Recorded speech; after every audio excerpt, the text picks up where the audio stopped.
Weewaawo ntendeeza Kristo era neebaza Katonda olw'ekirabo eky'obulamu ky'awadde ggwe wamu nange okubeera nga tukyasobolera ddala okwatula nti Yesu ye Mukama. Weewaawo olunaku olwaleero tujja kubeera nga tweyongerayo mu ssuula ate empya mu kitabo kino eky'ebikolwa eby'abatume kye tutambuliddemu ddala ebbanga eddene nno nnyini ddala. Era olunaku olwo tujja tunula ekitundu ekisooka eky'essuula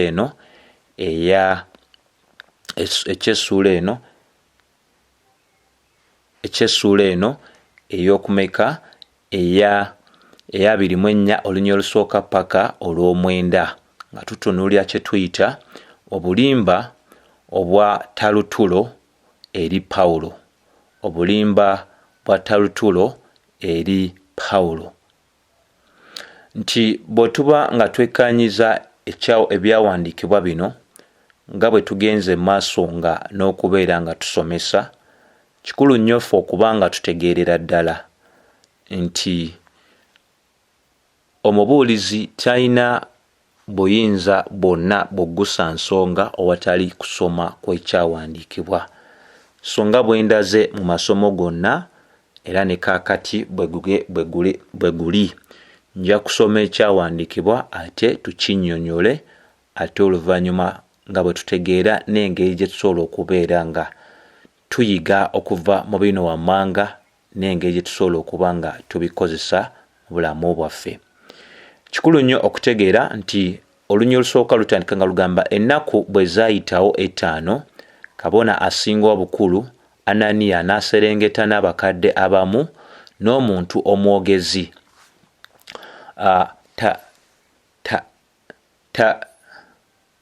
Terutuulo. Abo ne babuulira ow'essaza ebigambo Pawulo bye yaloopebwa. Katuwano wakulu wa kutegeera waliwo ensonga nnyingi ze tusobola okubeera nga twekkaanya mu kyawandiikibwa. Ekisookera ddala Bayibuli etulaga nti oluvannyuma lw'ennaku 5 Pawulo bwe yali ng'amaze okuggyibwa e Yerusaalemi n'aleetebwa e Kalisaaliya, Bayibuli etulaga nti nabo kabona asinga obukulu Bayibuli gweyise Ananiya n'aserengeta n'abakadde abamu. Ekyo kikulu nnyo kyakubeera nga kitegeerebwa ddala bulungi nti batuuka batya okuserengeta okujja eno e Kalisaaliya. Jjukira bulungi nga bwe twalaba omwami omukulu yabawandiikira ng'abategeeza ku nsonga ey'okuba nti yali aggye Pawulo mu Yerusaalemi n'amutwala mu ssaza erya Kalisaaliya. Kati oluvannyuma lw'ennaku 5 ne bagwa mu ddene. Ekyokubiri kwe Bayibuli kyenyweza y'ensonga ey'okugamba nti Ananiya yaserengeta n'abakadde abamu. Ekyo kikulu kya kutegeera nti si bonna abaali ku kakiiko ak'obukulembeze mu Yerusaalemi baali mu lugendo luno. Abamu baali mu lugendo luno, abamu tebaakola ki? Tebeenyigira mu lugendo luno. Nga bw'ogwanidde okuba nga ojjukira nti abantu abakola akakiiko akakulu mu Yerusaalemi mwalimu Abafalisaayo n'Abasaddukaayo, ng'era balinamu n'ebintu ebyabawulanga. Ebimu ku byo abalala bakkirizanga okubeerawo okw'emyoyo, abalala tebakkirizanga. Abakkirizanga nti zi malayika gye ziri, abalala nga tebazikkiriza. Abalala ne bakkiriza ne waliyo okuzuukira, abalala nga tebakola ki? Tebakkiriza kuzuukira. So ebintu ebyo byali bibaawula mu ngeri emu oba ki endala. Ensonga endala gye tusobola okutunulira era ne tulaba mu lunyiriri olwo olusookera ddala kwe kutegeera nti bwe baaserengeta okujja eno mu ssaza erya Kalisaaliya bajja n'omwogezi ayitibwa Terutuulo. Era nga kikkirizibwa nti oba kirowoozebwa nti Terutuulo yali omwogezi omukukunavu eyali Omuruumi. Oyo Abayudaaya gwe bagenda mu maaso n'okuba nga bapangisa okubeera nga abawoleza ensonga zaabwe mu maaso ga Felix. kubanga kyali kikkirizibwa nti kyalowooze kubanga kyali kimanyikiddwa ddala bulungi nti oyo bwe baali bawaabira ayitibwa omutume Pawulo baali bamanyi obusobozi bwe n'obukenkufu bwe mu kwogera oba ne mu kwoza. So nabo kye baasalawo kwe kubeera nga bapangisa omusajja eyali omwogezi omukukunavu okubeera nga ensonga eno ey'okuba nga bawaayiriza n'okuloopa Pawulo n'okumuggulako emisango egy'enjawulo nga omusango bagulinnya ku nfeete. So tusobola okutegeerera ddala bulungi Terutuulo ayingiramu olw'ensonga emu oba bbiri. Esookera ddala kwe kubeera nti yali mwogezi omukukunavu eyali asobola okwenkanya amaanyi n'oyo gwe baali bawaabira ayitibwa Pawulo gwe baali bamanyidde ddala tiyali mwogezi kafulu ng'asobola okwewozaako asobola okuggusa ensonga. Ensonga ey'okubiri ey'okubeera nga bapangisa Terutuulo ey'okubeera nti Abayudaaya abasinga baali tebalina nnyo bumanyi ku ngeri ey'amateeka ag'Ekiruumi. Kati mu kuba nti baali tebalina nnyo bumanyi ku ngeri ey'amateeka ag'Ekiruumi baayagala bapangise Omuruumi okubeera nga agenda mu maaso n'okuba nga abattaanyiza ensonga. Bwe tusoma olunyiriri olwokubiri lugamba nti bwe baayitibwa Terutuulo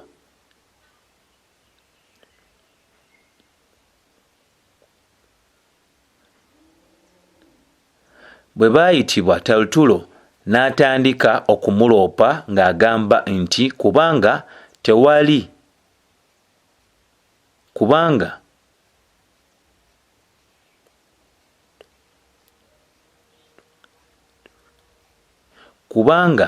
twali tufunye emirembe mingi eri ggwe n'ebigambo ebibi nga birongoosebwa mu ggwanga lino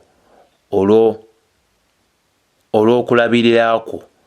Kati Terutuulo atandika naye ng'atandika n'ebigambo eby'okuloopa Pawulo wamu ate era n'okubeera nga agenda mu maaso n'okuwaanawaana Gavana Felix nga awaana emirimu gye nga bwe gyali egy'enkizo mu ggwanga lyonna. Agenda amwogerako kano ne kano akalaga nti emirembe gyonna egyali gifuniddwa emitawaana gyonna gyagenda mu maaso n'okulongoosebwa obukulembeze obw'omwami ono. Mu ngeri emu oba endala kino kyawulikikira ddala nga eyali engeri ey'okwogera ey'okubeera nga ekola ki egulumiza omwami ono ayitibwa omulamuzi.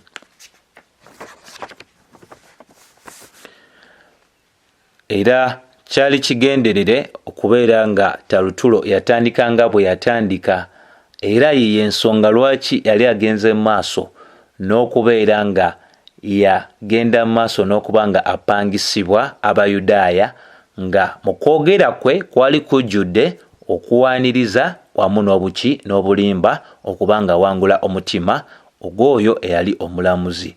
Era nga ffenna bwe tumanyidde ddala bulungi timu ebyo ebimu Terutuulo byayogera ku Felix byali bituufu newankubadde ebimu byali bituufu nga ensonga ey'okkakkanya obujagalalo oba emitawaana mu kibuga. Kati kyo so kyalowoozebwa nti n'ensonga ya Pawulo ye yamukweza ensonga omulamuzi ono gy'alina okubeera nga naye akola ki agonjola. So Terutuulo n'atandika okubeera nga agezaako okuba nga agamba nti kaali akaseera kaakano omulamuzi ono okubeera nga ne Pawulo amukkakkanya.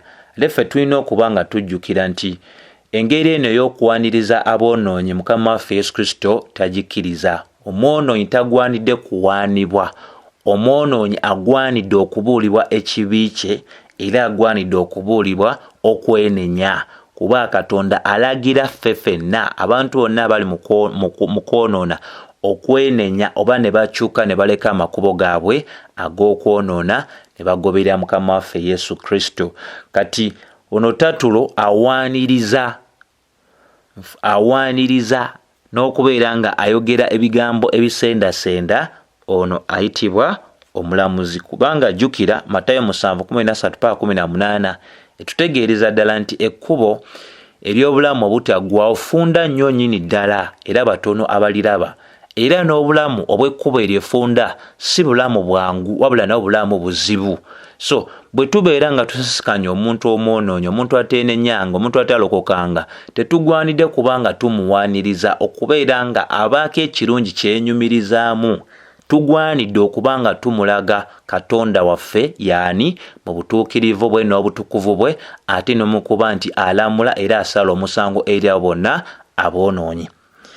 Ate omwonoonyi tugwanidde omulaga nti agwanidde okudduka obuzito obw'obusungu bwa Katonda oba obuzito obutukuvu bwa Katonda, ne tumulagira ddala nti yeetaaga okuba nga akola ki? Akyuka n'aleka amakubo ago amabi. Ng'enjogera emu bw'enyweza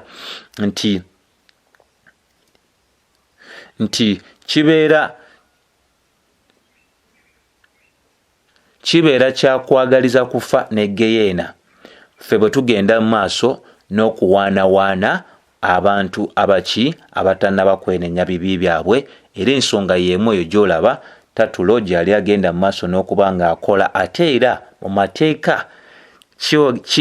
mateeka bwe kiri nti omuntu omulamuzi aba agwanidde okubeera nga asengejja oba n'apima oba n'ayawula wakati w'amazima n'obulimba. So kye tutamanyi oba mu ddaala lino Felix omulamuzi wano yali amayidde ddala obukulu obw'ensonga eno nti omulamuzi oba ogwanidde opimaapima oba n'oyawula wakati w'amazima n'obulimba. Bwe kiri ne mu maka, bwe kiri ne ku mirimu. Singa ewaka abeerawo okuloopa, abaana balwanaganye, ensonga zibaddewo oba mukyala oba ku mulimu, gwe yenna abaaleeteddwa ensonga oba ogwanidde okubeera nga owuliriza n'obwegendereza n'osobola okwawula wakati w'obulimba n'amazima. Ekirala kye tusobola okuba nga tulaba kwe kubeera nti Terutuulo yali amanyidde ddala obunafu obw'omusango gwabwe. Mu kuba nti yali amanyidde ddala obunafu bw'omusango gwabwe, ensonga lwaki yagenda mu maaso n'okubeera nga awaaniriza omwami ono omulamuzi nga bwe yamuwaaniriza, ng'amulagira ddala nga bwe baali tebagwanidde na kubeera nga bayimirira mu maaso ge nga agezaako okuba nga yeenoonyeza obuganzi wamu ne banneebe mu maaso g'oyo eyali omulamuzi. Olwokusatu Bayibuli egenda mu maaso n'egamba nti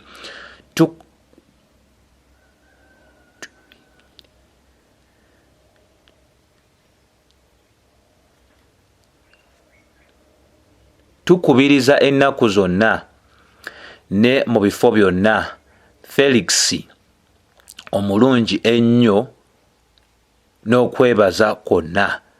Olira ebigambo ebikolebwa, tukubiriza ennaku zonna ne mu bifo byonna Felix omulungi ennyo n'okwebaza kwonna. Omusajja ono akalimo ke yakakolera ddala bulungi, ak'okukakasiza ddala Felix teggwanga lyonna lyali lisiimira ddala emirimu gye yali agenda mu maaso n'okuba ng'akola. Era olw'okunalulaga naye nneme okwogera okukooya, nkwegayiridde otuwulire mu bigambo bitono olw'obulungi bwo. Owulira ebigambo ebyo byonna amwegayirira obutamumalira budde bungi nnyo mu kumuwaaniriza, era nti yali mwetegefu okubeera nga kaakano aggusa ensonga. Olunyiriri olwokutaano Bayibuli neeraga nti kubanga twalaba omuntu ono nga mubi nnyo, atandise okwanja kubanga atandise awaaniriza oli omusazi w'ensonga, kati atandise ku Pawulo. Kubanga twalaba omuntu ono nga mubi nnyo, ajeemesa Abayudaaya bonna abali mu nsi zonna. Wulira, era ye mukulu w'ekitundu eky'Abanazaaleesi. Kati wano waliwo emisango egy'obulimba egyateekebwa ku Pawulo gya mirundi ng'ebiri. Naye nga tetunnaba gitunuulira, kikulu nnyo okutegeera nti Terutuulo yatandika awaayo obubaka bwe n'okulumbojja obulimba bwe ku Pawulo nga agamba nti Pawulo yali muntu mubi nnyo, ekitegeeza nti yali ayonoona empisa ez'abalala. Omuntu bw'agamba nti omuntu oyo mubi nnyo nnyo, aba ategeeza mbuno gwe oba olina obusobozi obwonoona empisa ez'abalala. Era mu lulimi Oluzungu bwe tugamba nti omuntu oyo mubi nnyo, tuba tutegeeza, oba ne tugamba nti omuntu oyo alina ekirwadde ekibi ennyo, tuba tutegeeza nti ekirwadde ekibi nnyo kye kirwadde ekisobola okuviirako abantu bangi okufa, ate oba n'okubeera nga kisaasaana mangu mu bantu era nga baki bangi nnyo. Ndowooza olaba ebigambo Terutuulo by'akozesa, bigambo byali by'amaanyi nnyo, nga bisendasenda omulamuzi okubeera nga asalawo mu ngeri ey'okuba nga ataasa embeera. Wabula ekimu ku misango egy'obulimba egyateekebwa ku Pawulo mu lunyiriri olwokutaano y'ensonga ya Terutuulo okubeera nga agamba nti Pawulo yali ajeemesa Abayudaaya bonna oba mu nsi yonna. Kikulu nnyo okuba nga tujjukira kuviira ddala mu Bikolwa by'Abatume 16:2, Bikolwa by'Abatume 17:6, Bikolwa by'Abatume 21:28 nti wonna owaali okujeemesa okw'abantu Pawulo teyakiina mu mukono. Wabula tujjukira ddala bulungi ne mu Filipi nti Bayudaaya be baatandika embeera eno y'okujeemesa abalala.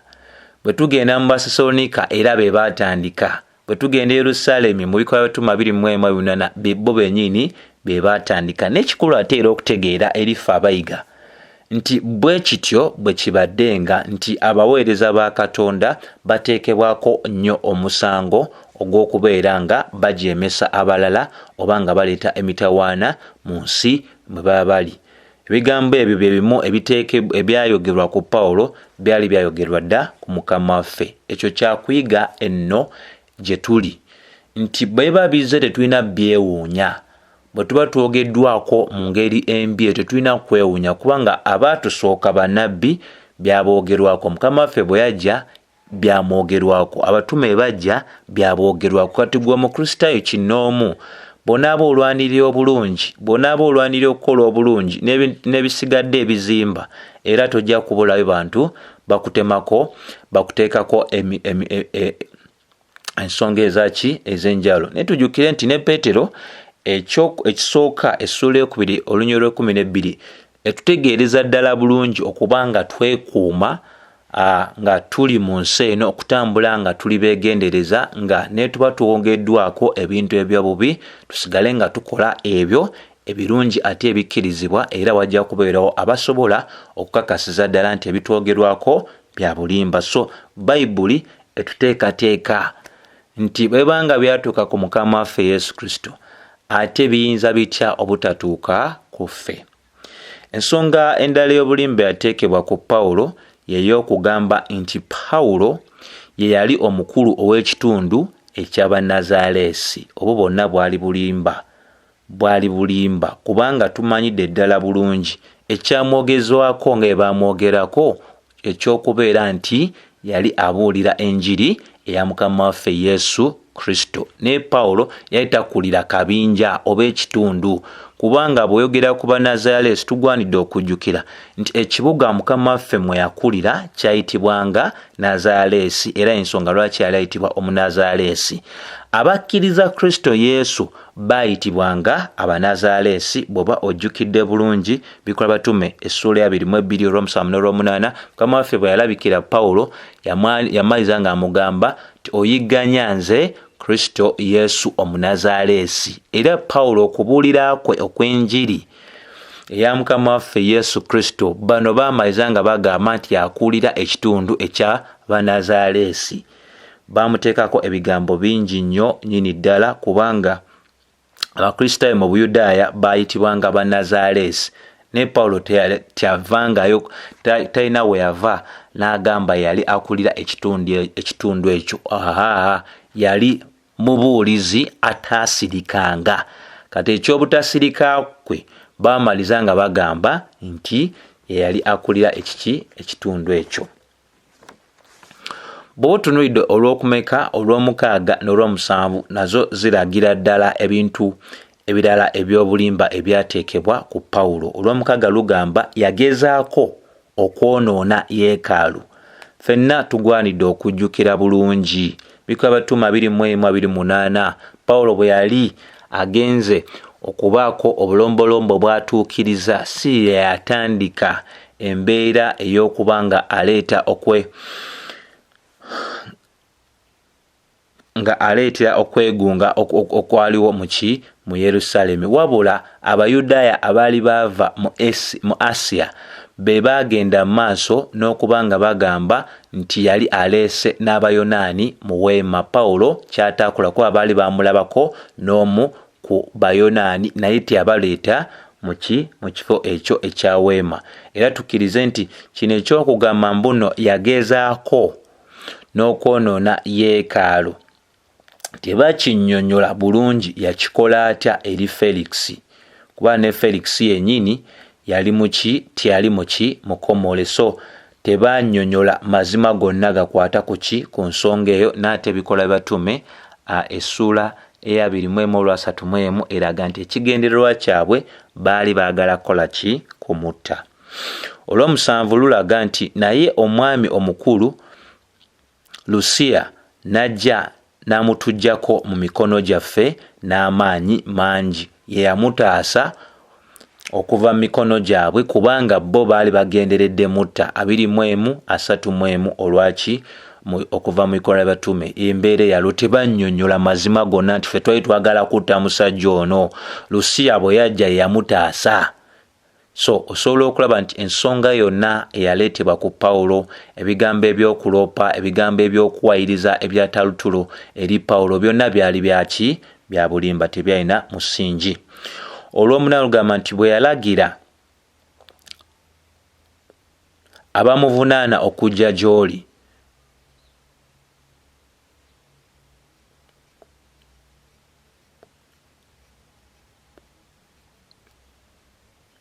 bw'onaamwebuuliza wekka oyinza okutegeera bino byonna bye tumuvunaana.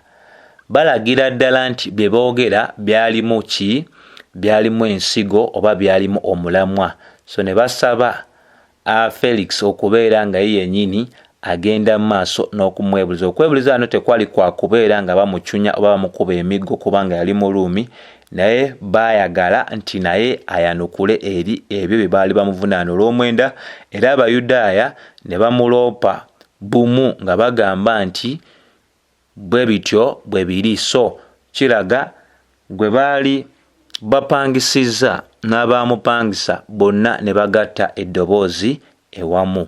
So bino mulimu ebyokuyiga bingi bye tugwanidde okuba nga tutegeerera ddala, ng'era ekimu ku byo kye tulaze nti tetulina kuba nga twewuunya nga twogeddwako ebyobulimba. Ate ffe ffenna abali mu bifo ebyobukulembeze tugwanidde okwawula wakati w'amazima n'obulimba, ate n'okumanya nti bwe kibanga lwo ekintu kyonna ekyatuuka ku Mukama waffe Yesu Kristo mu masekkati g'obulungi bwe wakola, tetulina kuba nga twewuunya ng'ate naffe twogeddwako ebyensonyi nga byayogerwako dda eri Mukama waffe Yesu Kristo. Tulina otegeera nti Katonda eyeenyumiriza mu butuukirivu n'amazima, ensonga yonna agirabira ddala bulungi, naye tetugwanidde kuba nga tuva ku mulamwa olwa bino ebisoomoozebwa ebinajja gye tuli nga tutambula mu bulamu obuweesa Mukama waffe Yesu ekitiibwa. So bw'anaaba asiimye n'akkiriza, ate tunasensika omulundi omundi okuba nga tulaba ekitundu kyaffe ekyokubiri okuva mu ssuula eno eya 24 we tunaatandikira awo nga tulaba ebigambo ebya Felix n'okubeera nga ayayita Pawulo okubaako kyayogera. Tusaba ekisa kya Mukama waffe Yesu Kristo kibeere eri mmwe mwenna. Amiina.